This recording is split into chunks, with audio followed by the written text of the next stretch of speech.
Aux États-Unis, le journalisme a ses crises hystériques, et quand elles se déchaînent, l'honnête homme doit se réfugier dans sa tour d'ivoire et laisser passer la tourmente.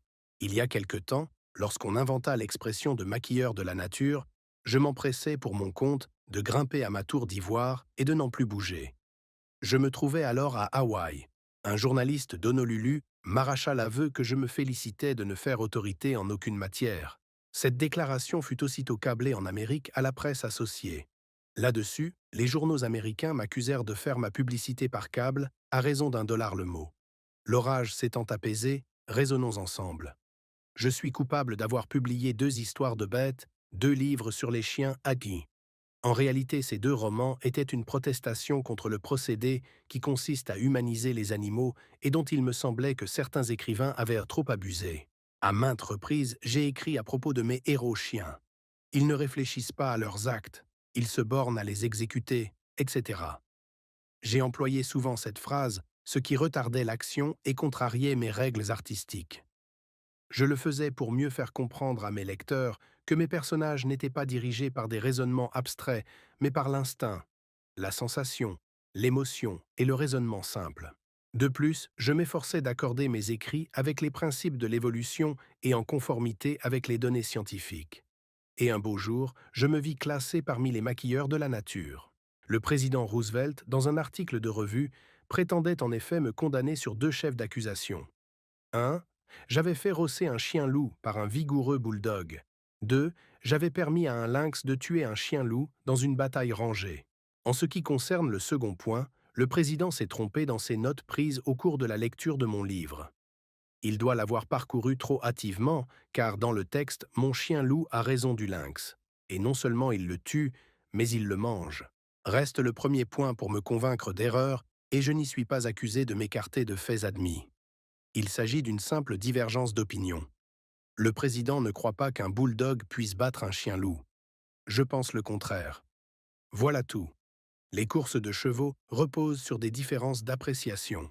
Je ne vois pas pourquoi il n'en irait pas de même pour un combat de chiens.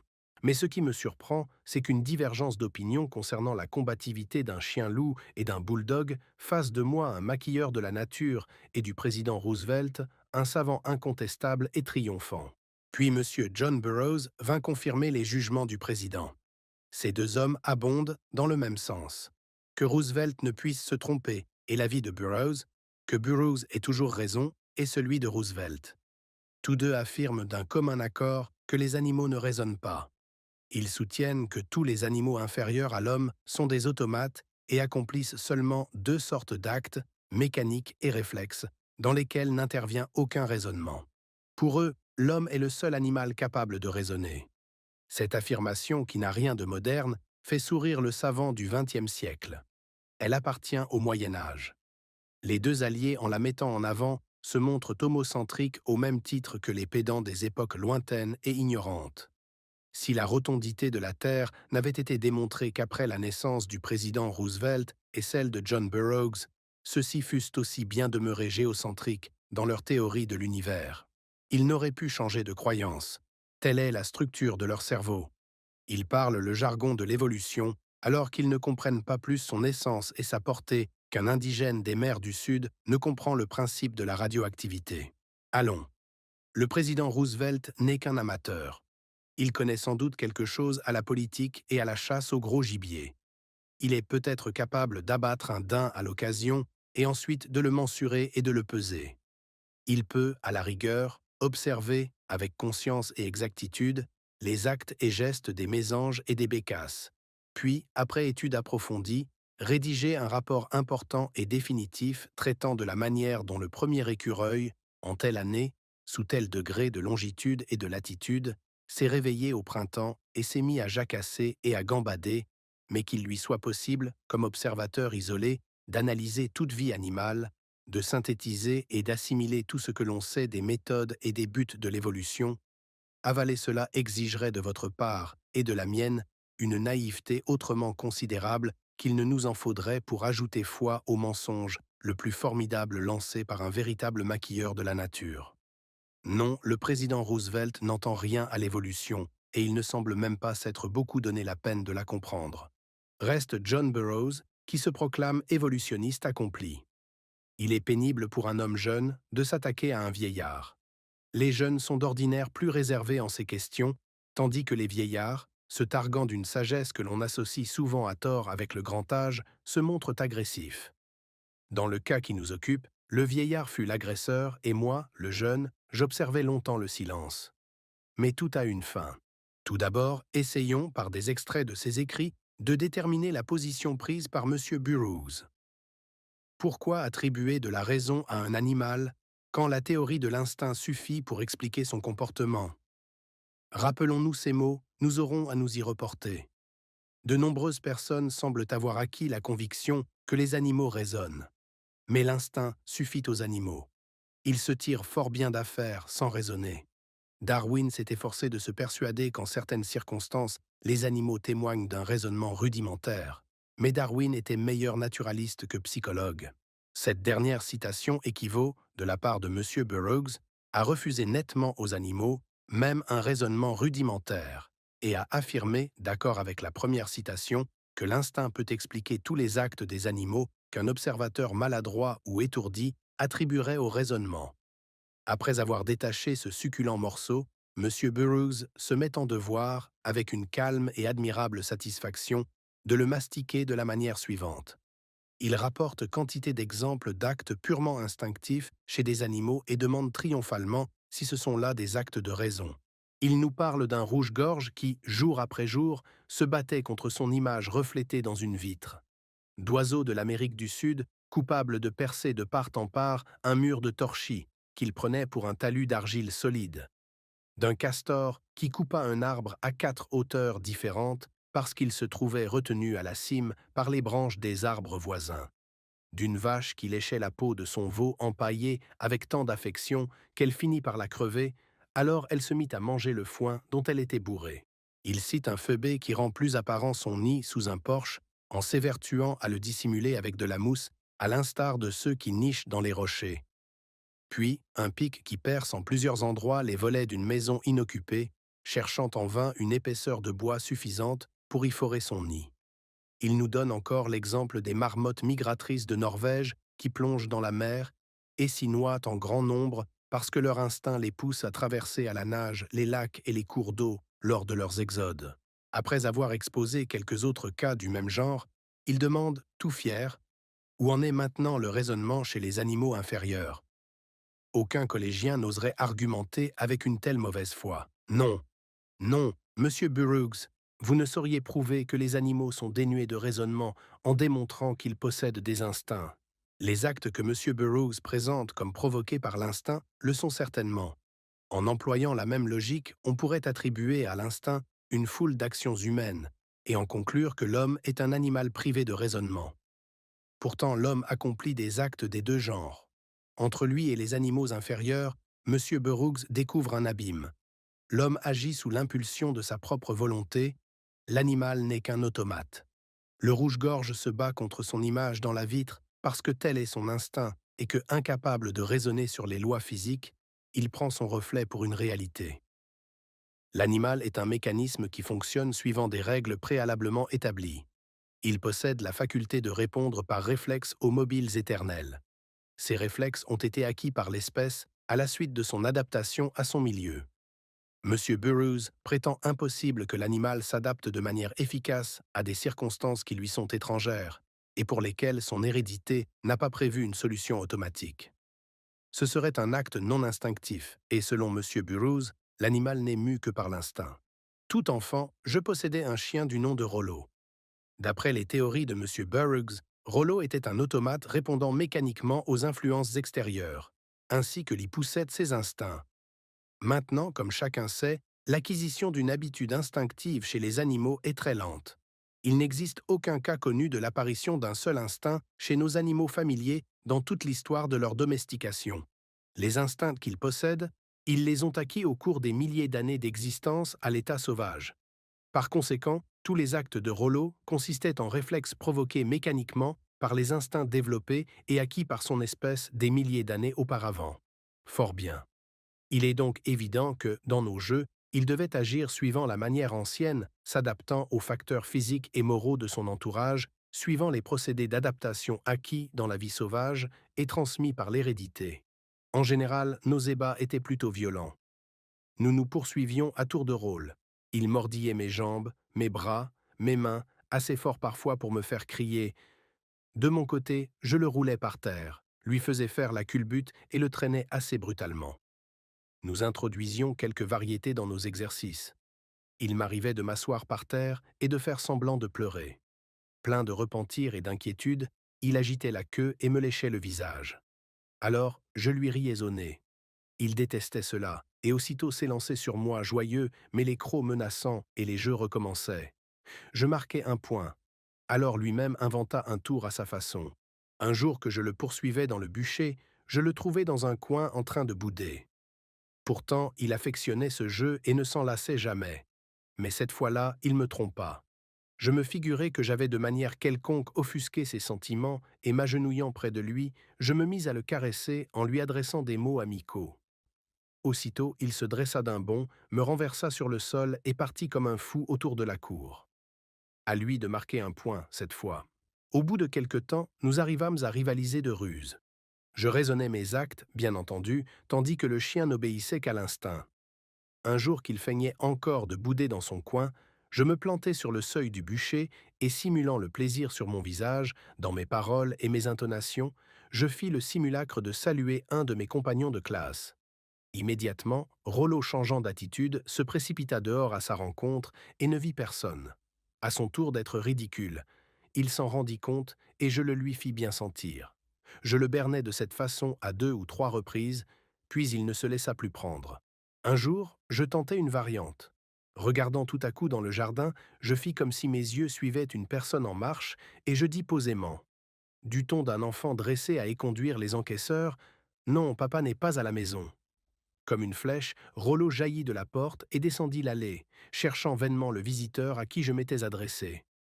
Puis il revint, tout penaud, pour se faire moquer et reprendre nos ébats. Maintenant contrôlons les faits. Je trompais Rollo, mais comment la possibilité m'en fut-elle donnée? Que se passe-t-il exactement dans son espèce de cerveau? Si nous en croyons M. Burroughs, qui conteste aux animaux inférieurs tout raisonnement même rudimentaire, Rollo agissait d'instinct et répondait automatiquement aux stimulants externes, par moi fournis, qui lui laissaient croire à une présence humaine hors de la maison. Puisqu'il agissait par instinct et que tous les instincts remontent à une période très reculée antérieure à la domestication de l'espèce, nous ne pouvons en conclure qu'une chose. Les ancêtres sauvages de Rollo, au temps où cet instinct particulier se fixa dans l'hérédité de l'espèce, ont dû se trouver en contact étroit et prolongé avec l'homme, la voix de l'homme et les expressions de son visage. Mais si l'instinct a dû se former dans les temps précédant la domestication, de quelle manière les ancêtres sauvages de Rollo ont-ils fréquenté l'homme? M. Burroughs prétend que l'instinct suffit aux animaux, qui se tirent fort bien d'affaire sans le raisonnement.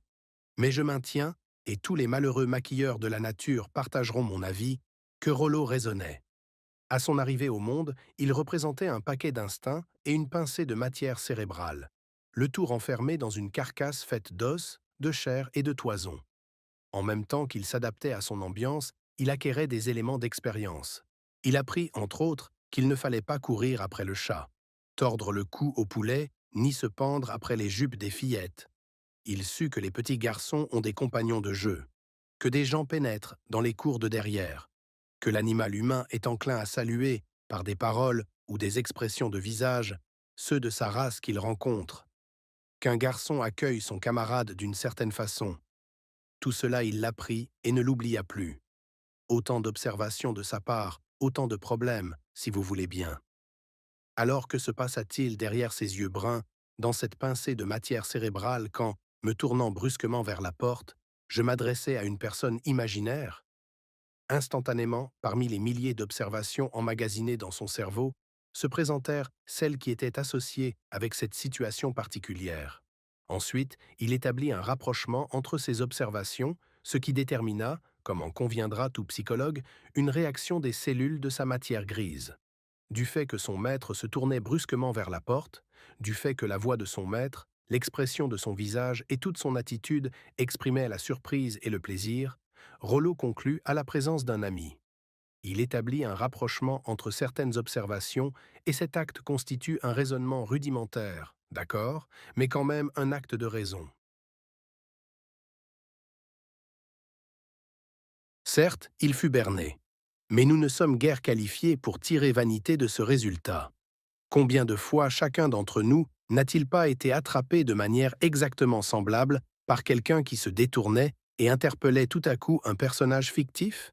Voici un fait qui se produisit dans l'Ouest. Un brigand s'était introduit dans une voiture de chemin de fer. Il se tenait dans l'allée centrale entre les banquettes, son revolver braqué sur le conducteur qui lui faisait face. Le conducteur était à sa merci. Mais tout à coup, portant ses regards par-delà l'épaule du malfaiteur, il s'écria, s'adressant à un personnage imaginaire, « Ne tire pas !» Rapide comme l'éclair, l'homme se retourna pour affronter ce danger nouveau et aussitôt le conducteur l'abattit. Montrez-moi, monsieur Burroughs, en quoi le processus mental du voleur différait, si peu que ce fût, de celui de Rollo, et je cesse de maquiller la nature pour me retirer à la trappe. À coup sûr, quand le processus mental d'un homme et celui d'un chien se ressemblent tellement, l'abîme imaginé par monsieur Burroughs se trouve comblé du même coup. À Auckland, je possédais un chien appelé Glenn. Son père était un chien loup, ramené de l'Alaska, et sa mère une chienne de berger des montagnes, à demi sauvage. Aucun des deux n'avait jamais vu d'automobile. Glenn arriva de la campagne à demi-adulte pour demeurer à Auckland. Immédiatement, il se prit de passion pour une automobile. Il était au comble du bonheur quand on lui permettait de s'installer sur le siège à côté du chauffeur. Il aurait passé une journée entière à se griser d'auto, quitte à se priver de manger. Parfois, la voiture partait directement du garage et disparaissait. À plusieurs reprises, Glenn resta ainsi à la maison. Il fut alors convenu que si l'un de nous prenait l'auto, il actionnerait la trompe avant de partir. Glenn comprit vite le signal.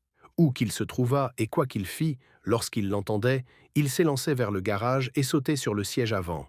Un matin, comme il dégustait sous le porche arrière sa bouillie de maïs, le chauffeur corna. Tout joyeux, Glenn dégringola les degrés et courut prendre sa place, la bouillie dégoulinant de ses babines. Remarquons en passant que le fait de renoncer à son déjeuner pour monter dans l'auto témoignait de son libre arbitre, apanage magnifique, qui, selon M. Burroughs, n'appartient qu'à l'homme. Pourtant Glenn sut choisir entre la nourriture et le plaisir. Non point qu'il dédaignât sa bouillie, mais il lui préférait la promenade. Hélas, le coup de trompe n'était qu'une plaisanterie. La voiture ne démarra pas. Glenn attendait, perplexe. Sans doute ne discernait-il aucun indice d'un départ immédiat, car il sauta à bas de la voiture et retourna vers sa gamelle. Il se remit à manger avec une hâte gloutonne, comme un homme qui craint de manquer son train. Tout à coup, la trompe retentit de nouveau et Glenn quitta de nouveau sa pâtée, monta sur le siège et attendit en vain le départ. Son déjeuner faillit s'en trouver gâté, car le pauvre chien fut un certain temps maintenu en alerte entre sa gamelle et la voiture. Mais il devint circonspect. Nous eûmes beau klaxonner bruyamment et avec insistance, il ne quitta plus son repas avant de l'avoir tout avalé. Une fois de plus, il venait de faire preuve de libre arbitre et par surcroît de contrôle sur lui-même, car à chaque coup de trompe, il se retenait de bondir vers le garage. Un maquilleur de la nature analyserait de la façon suivante ce qui se passait dans le cerveau de Glenn. Le chien avait, dans sa courte vie, acquis des expériences qu'aucun de ses ancêtres n'avait jamais connues. Il savait que l'auto se déplace rapidement, que le bruit de la trompe lui est particulier et qu'une fois en marche, il lui était impossible d'y accéder. Autant de propositions bien définies. Or, le raisonnement peut être considéré comme le processus mental au moyen duquel de propositions admises, on peut passer à de nouvelles. Des propositions acquises par Glenn grâce à sa propre observation, ainsi que je l'ai déjà indiqué, il en déduisit ceci. Dès que cornait la trompe, le moment était venu pour lui de sauter dans la voiture. Mais ce matin-là, le chauffeur trompa Glenn. À son grand déplaisir, Glenn constata que son raisonnement était erroné. La voiture ne partit pas. Mais raisonner de manière incorrecte est très humain. La grande difficulté, dans tous les actes de raisonnement, consiste à n'omettre aucune donnée du problème sous tous ses détails. Glenn n'en avait négligé qu'une, l'humeur taquine du chauffeur. À plusieurs reprises, il fut berné. Il accomplit alors un nouvel acte mental dans lequel il tint compte du facteur humain et il en arriva à cette conclusion nouvelle. Quand il entendait la trompe, la voiture n'allait pas partir. Fort de cette conviction, il demeura sous le porche et termina sa pâtée. Vous et moi, et même M. Burroughs, exécutons dans notre vie quotidienne des actes raisonnés parfaitement identiques. Je ne sais comment s'y prendra M. Burroughs pour expliquer par la théorie de l'instinct l'acte de Glenn. Je refuse à suivre M. Burroughs dans la forêt primitive où les obscurs ancêtres de Glenn fixaient dans l'hérédité de leur race, au vacarme des klaxons, l'instinct particulier qui devait permettre à Glenn, quelques millénaires plus tard, de s'adapter à l'automobile. Le docteur C.J. Romans cite l'exemple d'une femelle de chimpanzé à laquelle on avait appris à compter des brins de paille jusqu'à 5. Elle les tenait dans sa main et les laissait dépasser jusqu'au nombre voulu. Si c'était 3, elle en montrait 3. 4, elle en montrait 4. Tout cela n'est qu'une banale question de dressage. Mais remarquez, Monsieur Burroughs, ce qui suit. Quand on lui demandait 5 fœtus, alors qu'elle n'en possédait que 4, elle en pliait un et faisait voir ses 2 extrémités, obtenant ainsi le nombre requis. Ce petit stratagème ne se réalisa pas seulement une fois par hasard. Elle le répétait chaque fois qu'on lui réclamait une quantité de brins supérieure à celle dont elle disposait. Accomplissait-elle là un acte de raisonnement, ou n'était-ce que la manifestation d'un instinct aveugle? Si M. Burroughs ne peut fournir une réponse satisfaisante, libre à lui de traiter le docteur Romans de maquilleur de la nature et de bannir cet incident de sa mémoire. C'est là une façon de s'en tirer actuellement fort en honneur aux États-Unis. C'est à coup sûr la tactique de M. Burroughs dont il se rend coupable avec une fréquence affligeante. Si un pauvre diable d'écrivain s'avise de noter ce qu'il a vu et que ses déductions s'opposent aux théories moyenâgeuses de M. Burroughs, il s'entend traiter par celui-ci de maquilleur. Quand se présente un homme de la valeur de M. Hornaday, M. Burroughs introduit une variante au procédé. M. Hornaday s'est livré à une étude approfondie de l'orang-outan en captivité et dans son milieu naturel. De plus, il a observé de près beaucoup d'autres espèces d'animaux supérieurs. Sous les tropiques, il a voulu connaître les spécimens inférieurs de l'humanité. Ce grand savant jouit d'une réputation mondiale. Lorsqu'on lui demanda s'il croyait au raisonnement chez les animaux, il répondit, dans la plénitude de sa science du sujet, qu'autant vaudrait lui demander si les poissons nageaient. M. Burroughs, soit dit en passant, ne s'est guère penché sur les types inférieurs de l'humanité, pas plus que sur les animaux supérieurs. Il habite un district rural de l'État de New York, se consacre principalement aux oiseaux vivant dans cet espace restreint et n'a pu y rencontrer ni animaux supérieurs ni hommes inférieurs. Pourtant, la réplique de M. Hornaday inflige à sa théorie homocentrique un tel camouflet qu'il lui faut réagir de quelque façon. Voici sa réponse. Je soupçonne M. Hornaday d'être meilleur naturaliste que psychologue judicieux. Là-dessus, M. Hornaday n'a plus qu'à disparaître. Qu'est-ce après tout que ce monsieur? Le sage de Slabside a parlé. Quand Darwin conclut que les animaux sont capables d'un raisonnement rudimentaire, M. Burroughs l'élimine de la même manière. Darwin valait mieux comme naturaliste que comme psychologue. Et cela au mépris de la longue vie de laborieuse recherche de Darwin, qui, lui, ne se confina pas dans un district rural comme M. Burroughs dans sa résidence de l'État de New York. Arrivons-en maintenant aux processus mentaux de M. Burroughs, à la psychologie de son moi, si vous voulez bien. Pour lui, malgré la bonté protectrice qu'il leur témoigne, les animaux dits inférieurs le sont à un degré répugnant. Il juge odieuse toute idée d'affinité et de parenté entre eux et lui. Imbu de son importance, il voit un abîme infranchissable qui les sépare. Après les exemples que j'ai relatés d'actes accomplis par des animaux et où l'instinct n'a rien à voir, M. Burroughs pourrait me répondre « Vos exemples s'expliquent à la rigueur par les lois de l'association des idées. » D'abord, lui objecterai-je, pourquoi refuser aux animaux un raisonnement rudimentaire? Et pourquoi affirmer tout net que l'instinct leur suffit?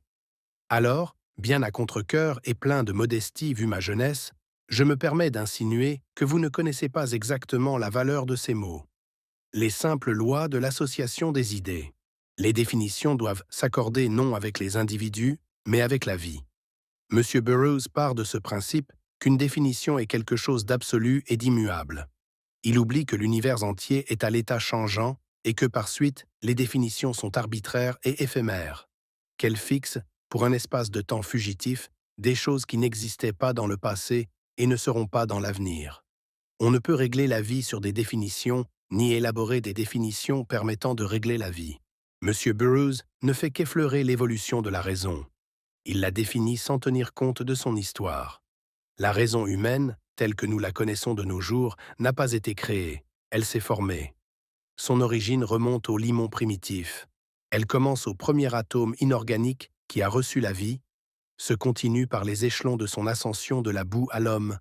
Réflexe simple, réflexe composé, mémoire, habitude, raison rudimentaire, raison abstraite.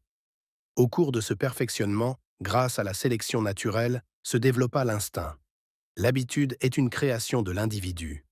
L'instinct est une coutume commune à une race. Il est aveugle, irraisonné, mécanique. Il représente les différences de but dans les aspirations de la vie en progrès. Nous le rencontrons à son plus haut degré dans la fourmilière et dans la ruche. Il a abouti à une impasse, mais l'autre route, celle de la raison, est parvenue peu à peu, même à M. Burroughs, à vous et à moi. Il n'existe pas d'abîme infranchissable, à moins que l'on ne décide, comme M. Burroughs, d'ignorer les types d'humanité inférieure et les types d'animaux supérieurs, et de comparer le cerveau de l'homme avec celui de l'oiseau. Le raisonnement abstrait demeura impossible jusqu'au développement du langage. Bref, armé de pied en cap, avec l'outil de la pensée, le lent progrès de la faculté de raisonner dans l'abstrait se poursuivit. Les humains inférieurs possèdent peu cette faculté ou pas du tout. Avec chaque mot inventé, avec chaque extension de la complexité de la pensée, avec chaque acquisition de faits reconnus, se continuèrent les actions et les réactions dans la matière grise de l'auteur du langage, et lentement, pas à pas, sur des centaines de milliers d'années, la faculté de raisonner se perfectionna. Mettez une abeille dans une bouteille de verre, que vous tournerez vers une lampe allumée de façon que le goulot ouvert en soit au point le plus éloigné de la flamme. Sans cesse, à 1000 reprises, insensible à la déception et à la couleur, l'abeille se lancera vainement contre le fond de la bouteille dans ses efforts pour sortir vers la lumière. Voilà de l'instinct. Enfermez votre chien dans la cour de derrière et allez-vous-en. C'est votre chien. Il vous aime. Il aspire à votre présence, comme l'abeille aspire à la lumière. Il écoute le bruit de vos pas qui s'éloignent. Mais la clôture est trop haute. Alors il tourne le dos à la direction que vous avez prise et s'élance autour de la cour. Il est éperdu d'affection et de désir. Mais il voit clair et observe. Il cherche un trou sous la clôture où à un endroit elle soit moins élevée. Il aperçoit une caisse d'emballage dressée contre elle. Hop, il bondit sur la caisse, puis par-dessus la clôture et sa course forcenée pour vous rejoindre soulève la poussière de la rue. N'est-ce là que de l'instinct? Dans la maison où j'écris ces lignes vit un petit domestique tahitien. Il croit fermement qu'un lutin habite dans la boîte de mon phono, et que c'est lui qui parle et chante. M. Burroughs lui-même n'oserait prétendre que cet enfant est venu instinctivement à cette conclusion. Bien certainement, il raisonne sur la présence du génie dans la boîte. Sinon, comment la boîte ferait-elle pour parler et chanter? Dans son expérience restreinte, ce gamin n'a jamais connu de cas où la parole et le chant se produisissent autrement que par l'intervention directe de l'homme. Je ne doute pas que le chien ne soit considérablement surpris quand il entend la voix de son maître sortir d'une boîte. Le sauvage adulte, la première fois qu'on lui présente un téléphone, court dans la pièce voisine, pensant y trouver l'homme qui parle à travers la cloison. Cet acte est-il instinctif? Non. D'après son expérience et sa connaissance rudimentaire de la physique, pour lui la seule explication possible est qu'un homme se trouve dans la pièce adjacente et parle à travers la cloison. Mais ce sauvage ne sera pas la dupe d'un miroir à main. Il faut descendre plus bas dans l'échelle animale jusqu'au singe. Celui-ci s'aperçoit vite que le second singe n'habite pas le verre, et il tâte avec précaution par derrière le miroir. Est-ce là de l'instinct? Non, mais un embryon de raisonnement. Plus bas que le singe dans la qualité de cerveau, citons le rouge-gorge qui se bat contre son reflet dans la vitre. Remontons maintenant ensemble. L'abîme infranchissable se trouve-t-il entre le rouge-gorge et le singe, ou plutôt entre le singe et le petit tahitien? Faut-il le chercher entre l'enfant et le sauvage qui cherche l'homme derrière la cloison, ou mieux encore entre le sauvage et les milliers de civilisés dupes d'escrocs financiers? Restons humbles. Nous autres, humains, sommes très près de l'animal. La parenté de race avec les autres animaux ne répugne pas plus à M. Burroughs que la théorie héliocentrique offusquait les évêques qui forcèrent Galilée à se rétracter. Ce n'est pas la raison de l'homme et pas davantage l'évidence du fait acquis qui explique cette antipathie, mais l'orgueil du moi. Dans son orgueil obstiné, M. Burroughs court un risque plus humiliant que ne lui ferait subir un degré quelconque de parenté avec les autres animaux. Quand un chien fait preuve de libre arbitre, de maîtrise de soi et de raisonnement, lorsqu'il est démontré que certains processus mentaux de ce chien se reproduisent exactement dans le cerveau humain. Si après cela, M. Burroughs nous prouve que tous les actes de cet animal sont automatiques, alors en lui servant les mêmes arguments, on peut lui rétorquer que les actes similaires de l'homme ne sont que mécaniques et automatiques. Monsieur Burroughs, bien que vous soyez au sommet de l'échelle de la vie, vous auriez tort de repousser du pied cette échelle. Ne reniez pas vos ancêtres les animaux. Leur histoire est aussi la vôtre, et si vous les précipitez au fond de l'abîme, vous y roulerez inévitablement. Ce que vous leur refusez, vous le refusez à vous-même. Beau spectacle, en vérité, que celui d'un animal supérieur s'efforçant de répudier la matière vitale de laquelle il est issu, et cherchant à employer la raison même développée par l'évolution, à nier cette évolution même. L'égoïsme peut y trouver son compte, mais la science ne saurait s'en accommoder. Papeete, Tahiti, mars 1908.